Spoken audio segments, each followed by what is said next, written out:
Наскоро ќе биде познат терминот кога ќе се одржи надзорната јавна расправа во законодавниот дом, велат од левица, откако вчера по третиот обид, како што информираше и председателот на партијата Димитар Апастиев, кој е председател на анкетната комисија за заштита на слободите и правата на граѓаните, а повикувајќи се на став 3 член 214 од деловникот, посочи дека процедурата е запазена и на комисијата го имало потребното мнозинство кој гласало за. Велат за исходот од седницата ќе биде информиран и собранискиот спикер Гаши. Она што предстои координација со представници на пратеничките групи да одредат своји членови и председателот на телото Апастиев да свика седница на која би се одредил датумот кога е најизводливо да се одржи расправата и да повика представници, сведоци и стручна фела со цел да се дискутира околу многу прашања кои остануваат отворени, а во врска со истрагата за случувањата во Кочани. По деловник, по член 214 став 4, од кога ќе се донесе одлука за одржување на расправа, во рок од 15 дена од одлучувањето треба да се одржи надзорната расправа. Пред тоа председателот на матичното работно тело, во случајов професор Апастиев, задолжително се консултира со членовите или замениците на матичното работно тело при избор на овластени представници и го информира председателот на собранието, кој што е надлежен да исконтактира со владата за тие да пуштат своји представници. Телевизија 24 денеска контактираше и со кабинетот на Гаши, но оттаму велат дека председателот е на службено патување и дека за ова ќе се изјасни кога ќе се врати.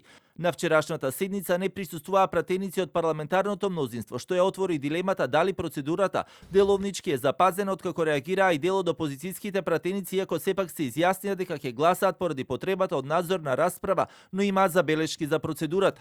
И се што е врзано со расчистување на сите било каква ситуација околу случувањето на трагичен настан во Кочани, сум да го поддржам. Но од друга страна, бидејќи сум учествувал во носењето на новиот деловник, мора да реагираме и на процедурата. Вие во ред членот 214 се повикувате, го цитирате, но да дојдете до членот 214 имате друг еден член 131, каде што вели дека седница на матично работно тело или седница на собранието мора претходно да се стави дневниот ред на гласање да биде изгласан. За одржување на надзорна расправа се одлучува со мнозинство од присутниот број членови, а најмалку со 1/3 од вкупниот број членови. Бидејќи комисијата има 15 члена, 1/3 најмалку е 5 члена, во случајов ние имаме 5 присутни, така што деловнички процедурално се исполнети условите да водиме расправа, па дури да донесеме одлука според мен.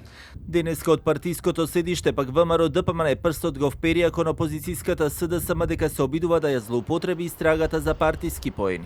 Ова се истите луѓе. Очигледно не само што не се засрамуваат, туку пробуваат со исти механизми да создаваат негативни чувства кај народот. Ова беше трет обид на анкетната комисија за да ја гласа потребата од надзорна расправа. На претходниот обид, иако присуствуваа и пратеници од парламентарното мнозинство, тогаш гласаа против бидејќи сметаа дека треба да и се даде предност на истрагата.